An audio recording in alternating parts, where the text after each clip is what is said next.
Le bruit de la porte des étoiles qui s'active, c'est probablement l'un des sons les plus nostalgiques de ma culture télé.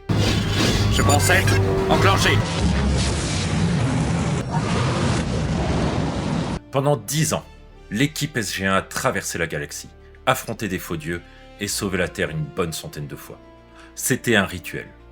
C'était l'odeur du béton froid du SGC, le bruit des P-90 et l'humour pince sans rire face à la fin du monde.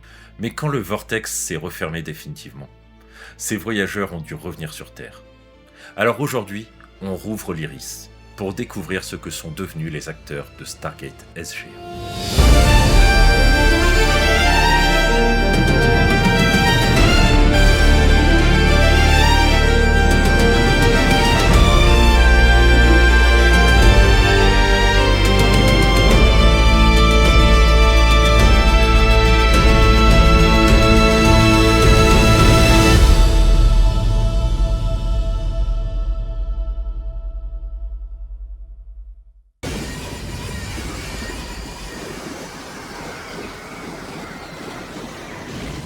Teal'c, c'est le Jaffa qui a trahi les faux dieux pour se battre aux côtés des humains. Pendant 10 ans, Christopher Judge a incarné ce guerrier stoïque, loyal et maître absolu du haussement de sourcils. Mais ce que tu ne sais peut-être pas, c'est que Christopher Judge et Richard Dean Anderson s'étaient déjà croisés 7 ans plus tôt. En 1990, Judge décroche un petit rôle dans un épisode de MacGyver. À l'époque, c'était un ancien joueur de football américain universitaire dont la carrière sportive s'est brisée sur une blessure au genou. Il se reconvertit dans le métier d'acteur, enchaîne les figurations et patiente. Puis Stargate arrive, et là c'est 10 ans de bonheur. Mais après Stargate, c'est la traversée du désert. On le retrouve dans des productions qu'on va qualifier poliment de modestes. Il tourne dans Mega Shark contre Mecha Shark. Oui, un film où un requin géant affronte un requin géant mécanique. Il enchaîne les séries B, les téléfilms oubliables. Le grand écran lui ferme ses portes. Mais Christopher ne reste pas inactif. Il se tourne vers le doublage. Il prête sa voix grave à des personnages dans des séries d'animation. Et c'est précisément cette reconversion discrète qui va tout changer. Parce qu'en 2018, les studios Santa Monica cherchent une nouvelle voix pour Kratos, dans le reboot de God of War. Ils veulent quelqu'un capable de capturer la rage, mais aussi la vulnérabilité d'un père brisé. Christopher Judge décroche le rôle. Et pas seulement la voix. Il fait aussi la capture de mouvement. C'est son corps, ses expressions, sa présence qui donne vie au personnage. Le jeu est un triomphe. Critique, public, tout le monde s'incline. Et en 2022 sort God of War Ragnarok. Et le succès est encore plus massif. Lors de la cérémonie des Game Awards, quand il remporte la meilleure performance, Christopher Judge monte sur scène pour un discours de remerciement. Un discours qui dure. Et qui dure. Et qui dure encore et encore. Il bat même le record du discours le plus long de l'histoire de la cérémonie. Internet s'enflamme, les montages pleuvent, et Judge assume avec l'humour qu'on lui connaît. Mais finalement, Teal'c avait raison depuis le début. La patience est une vertu. Et parfois, la gloire ne vient pas de la porte des étoiles, mais d'une hache et d'un fils à protéger.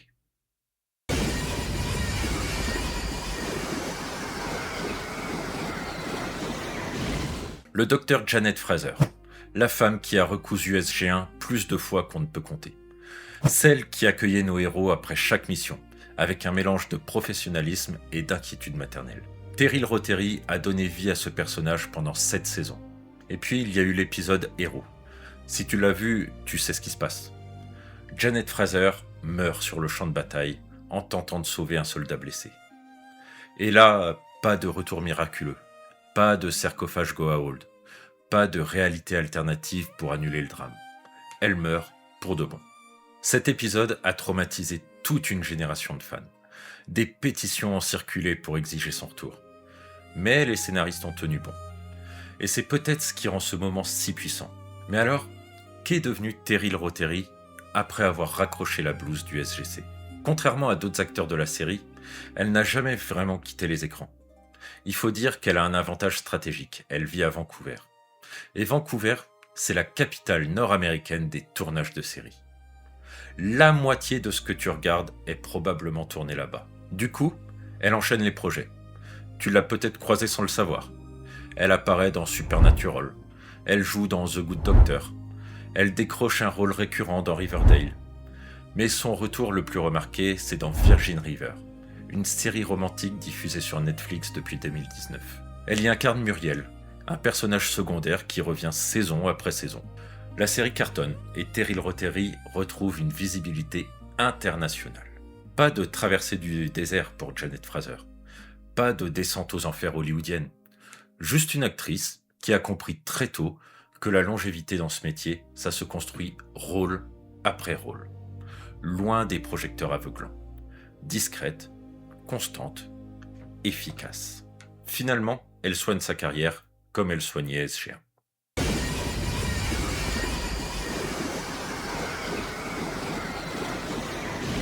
Brattak, le vieux maître, celui qui a formé Teal'c, qui l'a poussé à remettre en question les faux dieux, qui s'est battu aux côtés de SG1 alors qu'il avait déjà 137 ans. Sur le papier, c'est un guerrier fatigué. À l'écran, Tony Amendola en a fait une légende. Chaque apparition de Brattak, c'était un événement. Tu savais que l'épisode allait être bon. Tu savais qu'il y aurait des combats, de la sagesse et au moins une réplique culte. Ce que beaucoup ignorent, c'est que Tony Amendola était déjà un acteur accompli avant Stargate. Il a été formé à Yale, des décennies de théâtre classique. Le genre de comédien qui peut jouer Shakespeare le soir et tourner un épisode de Columbo le lendemain. Quand il décroche le rôle de Brattak en 98, il a 47 ans. Pas vraiment le profil d'un guerrier qui enchaîne les cascades. Pourtant, il assure. Les combats au bâton, les chorégraphies, l'intensité physique, tout y est. Et après la fin de la série, Tony Amendola ne ralentit pas, bien au contraire. Tu l'as forcément croisé quelque part. Dans Once Upon a Time, il incarne Geppetto, le père de Pinocchio. Un rôle récurrent sur plusieurs saisons. Dans Continuum, la série canadienne de science-fiction, il joue un chef terroriste. Et puis il y a le cinéma d'horreur. En 2014, tu peux le voir dans Annabelle, où il joue un prêtre. Bah oui, évidemment, quand t'as la gueule et la voix de Tony Amendola, Hollywood t'appelle pour exorciser des poupées démoniaques. Aujourd'hui, il a 73 ans, et il tourne toujours. Entre les conventions Stargate, les plateaux de tournage et le doublage, le vieux maître refuse de prendre sa retraite. Et finalement, Brattak avait raison. L'âge, ce n'est qu'un chiffre. Ce qui compte, c'est de continuer le combat.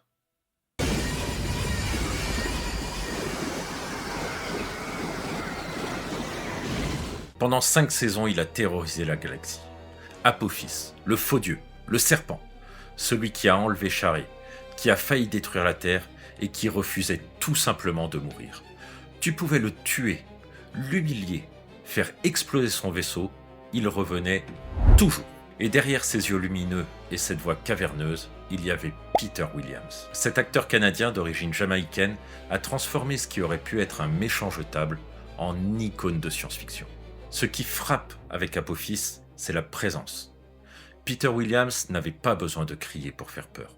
Un regard suffisait. Cette façon de toiser SG1 comme des insectes.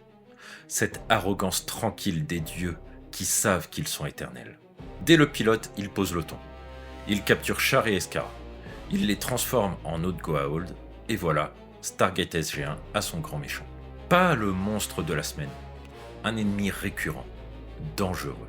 Mais voilà le problème quand tu incarnes un vilain aussi marquant. Hollywood a la mémoire courte, mais les directeurs de casting, eux, se souviennent. Alors après Stargate, Peter Williams a continué de travailler. Quelques apparitions dans des productions comme Dead Like Me, mais jamais rien d'aussi important qu'Apophis. Et il en a parlé ouvertement. Le rôle lui a littéralement collé à la peau. Et quand tu as passé 8 ans à jouer un tyran extraterrestre aux yeux qui brillent, les gens ont du mal à te voir autrement. Aujourd'hui, Peter Williams a 67 ans. Et tu peux le croiser régulièrement dans les conventions Stargate, où les fans découvrent un homme à l'opposé total de son personnage. Souriant, accessible, généreux de son temps. Apophis voulait être vénéré comme un dieu. Peter Williams, lui, se contente d'être apprécié comme un être humain. Et franchement, c'est peut-être mieux comme ça.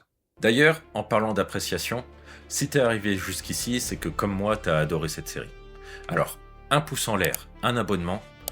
Franchement, ça a l'air de rien, mais ça soutient énormément la chaîne. Et on continue tout de suite avec l'homme qui ne traversait jamais la porte, mais sans qui rien n'aurait été possible.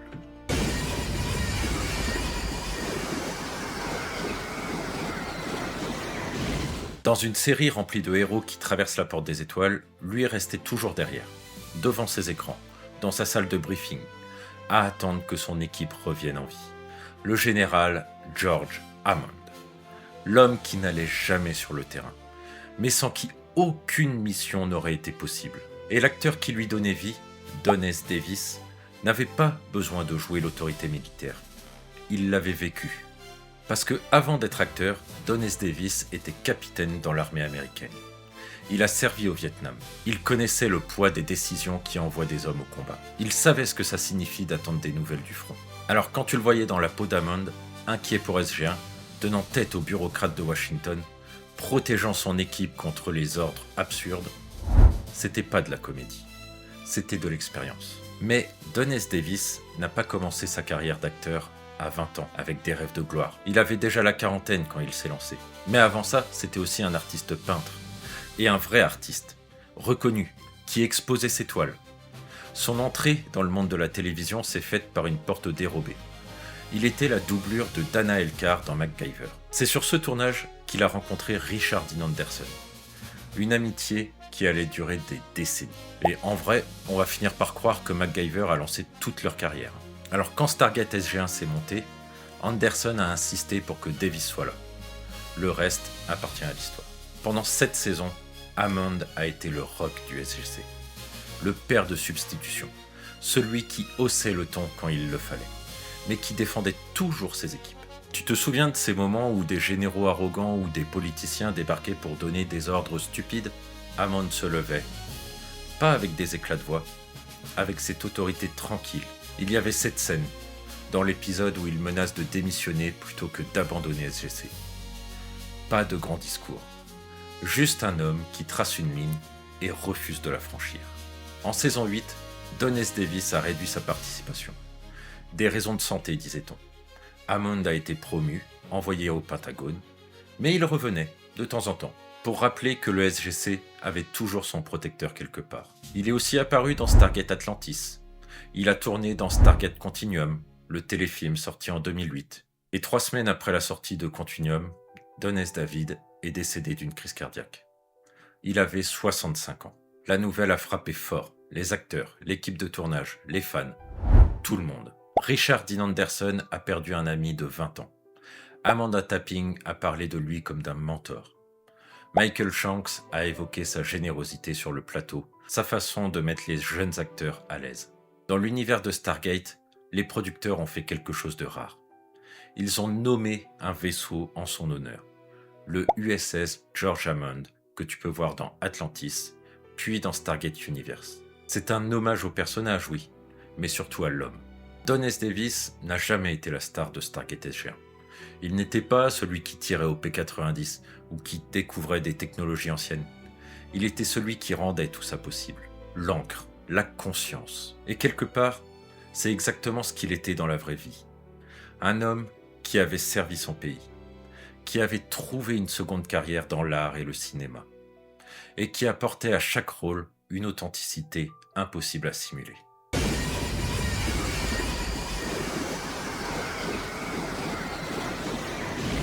La première fois qu'on rencontre Jacob Carter, c'est un général de l'Air Force, distant, exigeant, un père qui n'a jamais vraiment su parler à sa fille. Et puis, en l'espace de quelques épisodes, il devient un des personnages les plus attachants de toute la série. Un père qui apprend, un humain qui fusionne avec un symbiote, un homme qui découvre l'univers à 60 ans passés.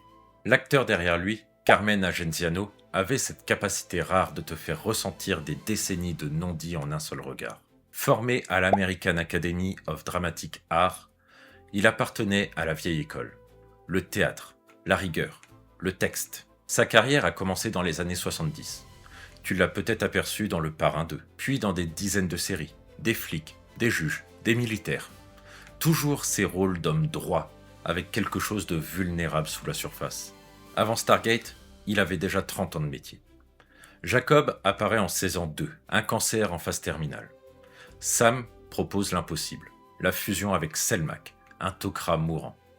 Alors Jacob accepte, pour vivre, pour sa fille. Et à partir de là, Carmen Argenziano joue 2 rôles en un seul.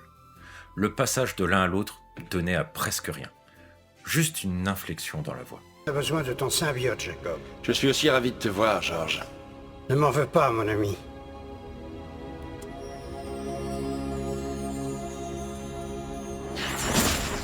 C'est un honneur de revenir sur votre planète, Général. Que peut-on faire pour vous? Un regard qui devenait plus ancien. Pas d'effets spéciaux, juste le jeu. Et tu savais toujours à qui tu avais affaire. Mais ce qui rendait Jacob inoubliable, c'était sa relation avec Sam. Carmen Argenziano et Amanda Tapping avaient une alchimie rare. Tu croyais vraiment à cette histoire de père et de fille qui réapprennent à se connaître. Jacob qui s'inquiétait sans jamais trop le montrer. Jacob qui finalement était fier. Tellement fier. Cette fierté-là, Argenziano la jouait sans un mot. En saison 8, Jacob meurt. La scène est déchirante. Sam à son chevet, un père qui dit enfin l'essentiel. Carmen Argenziano joue ça avec une sobriété totale. Juste un homme qui part en paix. Après Stargate, il n'a jamais arrêté. Tu l'as peut-être vu sans le reconnaître. Dans 24 heures chrono, dans Grey's Anatomy, toujours des seconds rôles, mais toujours impeccable. Le genre d'acteur que les directeurs de casting appellent quand ils veulent quelqu'un de fiable. Pas de caprice, pas d'ego, juste du travail bien fait. Le 10 février 2019, Carmen Argenziano est décédée à l'âge de 75 ans. Jacob Carter était le père que beaucoup auraient voulu avoir. Imparfait, mais capable de changer. Carmen Argenziano lui a donné tout ça.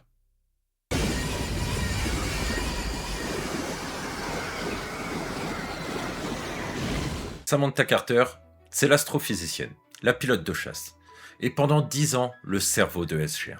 En 1997, voir une femme scientifique en tant que personnage principal d'une série de science-fiction, c'était rare. La voir aussi compétente au combat qu'en laboratoire, c'était presque inédit. Amanda Tapping a porté ce personnage pendant plus de 200 épisodes. Elle l'a rendu iconique. Après des études dans les sciences environnementales, elle a tout lâché pour le théâtre. Les années qui ont suivi ont été difficiles. Elle a des petits rôles, des apparitions dans des séries canadiennes ou encore un épisode de X-Files. Un travail alimentaire en gros. Quand elle a décroché le rôle de Samantha Carter, elle avait 32 ans. Et elle attendait ce moment depuis très longtemps. Dès le pilote, Sam pose les bases. Ce sera pas la demoiselle en détresse. Ce sera pas à la faire valoir. Elle sera l'égale des hommes de son équipe. Point. Amanda Tapping a raconté qu'elle avait dû se battre parfois. Se battre pour que Sam reste crédible, pour éviter les clichés, pour que son personnage ne soit jamais réduit à son genre. Et ça a fonctionné. Sam, elle répare la porte. Sam, elle trouve les solutions impossibles.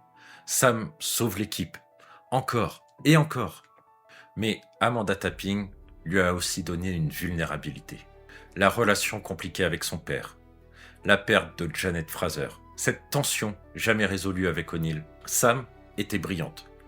Mais elle était aussi profondément humaine. Ce que beaucoup ignorent, c'est qu'Amanda Tapping a commencé à réaliser pendant Stargate. Plusieurs épisodes de la série portent sa signature. Cette expérience a changé sa carrière. Après la fin de la série, elle rejoint le spin-off Atlantis. Pendant 2 saisons, Sam prend le commandement de la cité. Un passage de témoin logique. Mais son vrai projet d'après, c'était Sanctuary, une série qu'elle a produite et dans laquelle elle jouait le rôle principal. Sanctuary a commencé comme une web-série, avant d'être reprise par une chaîne pour 4 saisons. Une série pionnière dans l'utilisation des décors numériques. Amanda Tapping prouve alors qu'elle peut exister en dehors de Stargate. Et aujourd'hui, d'ailleurs, c'est surtout derrière la caméra qu'on la retrouve. Elle a réalisé des épisodes de Supernatural, Descent et de Travelers. Sa carrière de réalisatrice est devenue aussi solide que celle d'actrice. Elle reste très proche des fans. Elle est présente dans les conventions, toujours prête à parler de Samantha Carter. Amanda Tapping a incarné un personnage qui a inspiré toute une génération de femmes à se tourner vers les sciences. Ce n'est pas rien. Samantha Carter prouve donc qu'on peut être brillante, forte et féminine sans compromis. Et ça, c'est autant le travail des scénaristes que celui d'Amanda Tapping. Elle s'est battue pour ce personnage pendant 10 ans. Et le résultat parle de lui-même.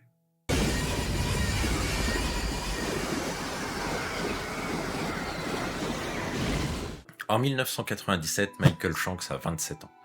Formé au théâtre à Vancouver, il a quelques petits rôles à son actif, mais rien de marquant. Et on lui propose de reprendre Daniel Jackson, le rôle de James Spader dans le film Stargate. Faire oublier une star hollywoodienne, pas simple comme premier grand rôle. Le personnage évolue avec lui. L'archéologue naïf devient un homme marqué par les pertes, par les sacrifices. Mais en coulisses, Michael Shanks s'impatiente. Alors à la fin de la saison 5, il claque la porte, publiquement. Il dit que son personnage stagne, que les scénaristes tournent en rond, qu'il étouffe. Mais un an plus tard, il revient. Il a compris quelque chose pendant cette pause. Ce rôle, c'était le sien, et fuir ne servait à rien. Et entre-temps, sa vie a changé, parce que sur le tournage d'Andromeda, il rencontre Lexa Dwag, qui joue l'intelligence artificielle du vaisseau. Lui, il fait juste une apparition, mais c'est le coup de foudre immédiat. Et en 2003, il se marie. Lexa finit par rejoindre Stargate. Elle incarne le docteur Caroline Lam, la fille du général Landry. Michael Shanks se retrouve à jouer avec sa femme. Et peu d'acteurs peuvent dire ça. Et en 2011, tout s'arrête. Stargate, c'est fini. Les films, les séries, plus rien. Michael Shanks a 40 ans et 10 ans de science-fiction dans les pattes. Hollywood ne l'a pas attendu. Alors, il joue Hawkman dans Smallville. Impressionnant visuellement, mais quelques épisodes et c'est terminé. Il enchaîne les apparitions, mais rien qui tient dans la durée. Et puis il y a les téléfilms Hallmark. Beaucoup de téléfilms Hallmark. Le genre de production où les acteurs de séries cultes vont se recycler. C'est confortable, c'est bien payé, mais loin de la gloire. Et en 2012, une proposition différente arrive. Saving Hope, une série médicale canadienne. Michael Shanks joue le docteur Charlie Harris, un chirurgien plongé dans le coma après un accident, coincé entre deux mondes. Il voit les fantômes des patients. Il observe sa fiancée qui continue de vivre sans lui. Le rôle lui va bien. Il est vulnérable, tourmenté, loin du héros d'action. Et Lexa Dwag joue à ses côtés encore une fois. Pour Michael Shanks, c'est une renaissance. Saving Hope s'arrête en 2017. Et depuis, Michael Shanks continue. Il a eu un rôle secondaire dans Altered Carbon. Il tourne dans quelques téléfilms, des projets plus discrets. Il n'a jamais retrouvé un succès comme Stargate. Mais il n'a jamais arrêté non plus. Dans les conventions, il retrouve les fans. Les tensions d'autrefois avec la production, c'est du passé. Et quand on lui demande s'il reviendrait pour un nouveau Stargate, il dit oui. Toujours oui. Michael Shanks n'est pas devenu une star internationale. Après Stargate, il n'a pas percé à Hollywood. Mais il a trouvé autre chose. Une carrière stable. Une famille construite sur les plateaux. Daniel Jackson cherchait un foyer à travers les étoiles. Michael Shanks, lui, il l'a trouvé sur Terre.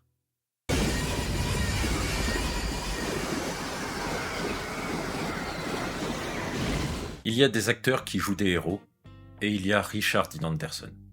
L'homme qui a incarné deux des personnages les plus iconiques de la télévision américaine. D'un côté, MacGyver, de l'autre, Jack O'Neill. 2 décennies de bricolage impossible et de répliques sarcastiques. Mais derrière le sourire en coin, il y a une autre histoire. Celle d'un homme qui a tout sacrifié pour ce métier. Et qui a fini par choisir autre chose.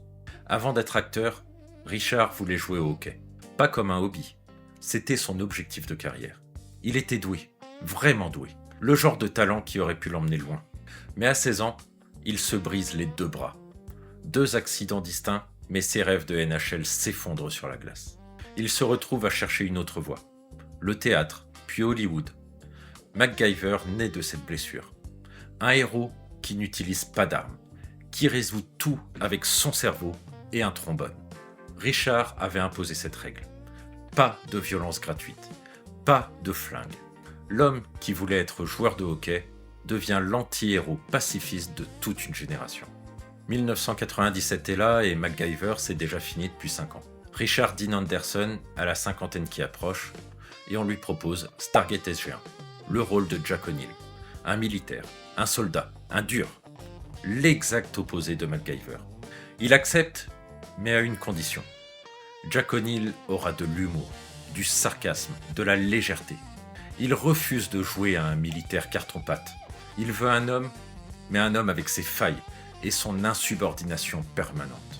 La production trouve l'idée intéressante et accepte. Et Jack O'Neill devient Jack O'Neill, celui qui lève les yeux au ciel pendant les explications de Carter. Mon colonel, pour une mystérieuse raison, la déformation de notre espace-temps semble être en avance sur le champ de gravité plutôt que d'en être la suite logique. C'est probablement une réaction directe générée par la porte des étoiles, mais je n'en suis pas sûr. Inutile de me faire croire que vous avez tout compris. Qui appelle les Goa'uld les têtes de serpent, qui cite les Simpsons face à des menaces galactiques. Sans Richard, Jack aurait été un cliché. Pendant 8 saisons, Richard Dean Anderson porte SG-1 sur ses épaules. Et puis en 2004, tout change. Il quitte le rôle principal. Alors pas pour un autre projet, pas pour de l'argent, mais pour elle. Sa fille Willie, née 6 ans plus tôt. Richard Dean Anderson a passé sa vie sur des plateaux. Il a sacrifié des mariages, des relations, du temps. Toujours au travail, toujours ailleurs. Cette fois, il a choisi d'être là. Alors, le personnage de Jack O'Neill prend du galon. Il devient général et s'éloigne du terrain. Mais il ne disparaît pas complètement. Il fait des apparitions occasionnelles, quelques épisodes par saison. Mais le quotidien, c'est terminé. Comme Richard Dean Anderson, qui prend du recul, qui s'éloigne de la lumière. Alors après Stargate, le silence. Pas de nouvelle série, pas de comeback, pas de reconversion en méchant de blockbuster ou en patriarche de drama familial. Richard Dean Anderson disparaît. Il vit à Malibu avec sa fille, il fait du kayak, il milite pour l'environnement, il vieillit loin des caméras. De temps en temps, une photo circule, les cheveux blancs, le visage marqué. Alors les fans s'inquiètent, mais lui, il s'en fout. Il a donné 30 ans à la télévision, entre MacGyver et Jack O'Neill. Des milliers d'heures de tournage, des millions de fans. Il a décidé que ça suffisait. Il réapparaît parfois, dans les conventions Stargate. Les fans découvrent un homme différent, plus posé. Son humour est toujours là, mais adouci. Il parle de Willie, de sa vie tranquille, de ses anciens collègues avec affection. Il les appelle ses amis d'ailleurs. Pas ses anciens collègues, ses amis. Et quand on lui demande s'il reviendrait pour un nouveau Stargate, il sourit et il dit que c'est improbable. Que l'énergie n'est plus là. Que le temps a passé. Jack O'Neill, c'était un soldat qui cachait ses blessures derrière l'humour. Un homme qui avait perdu son fils et qui continuait quand même. Qui protégeait son équipe comme une famille. Richard Dean Anderson, c'était un athlète qui avait perdu ses rêves sur la glace. Un acteur qui avait sacrifié sa vie personnelle pour sa carrière. Qui a fini par comprendre ce qui comptait vraiment. La plupart des acteurs s'accrochent au projecteur jusqu'au bout. Richard Dean Anderson a fait l'inverse. Il a éteint la lumière lui-même. Stargate, c'était pas juste une série de science-fiction. C'était l'idée que quelque part une porte peut s'ouvrir vers l'inconnu, vers quelque chose de plus grand que notre quotidien. Et chaque semaine, on regardait des gens ordinaires faire des choix extraordinaires. Pas parce qu'ils étaient parfaits, parce qu'ils avançaient malgré tout. Et peut-être que c'est ça qu'on cherchait vraiment. Pas l'évasion, mais la permission. La permission de croire qu'on peut traverser nos propres portes. Celles qui nous font peur, celles qu'on repousse à demain. Les acteurs de SG-1 ont vieilli, changé. Certains ont trouvé ce qu'ils cherchaient. D'autres cherchent encore. Mais comme nous tous, la porte des étoiles n'existe pas. Mais les portes, elles, sont partout et elles n'attendent qu'à être ouvertes.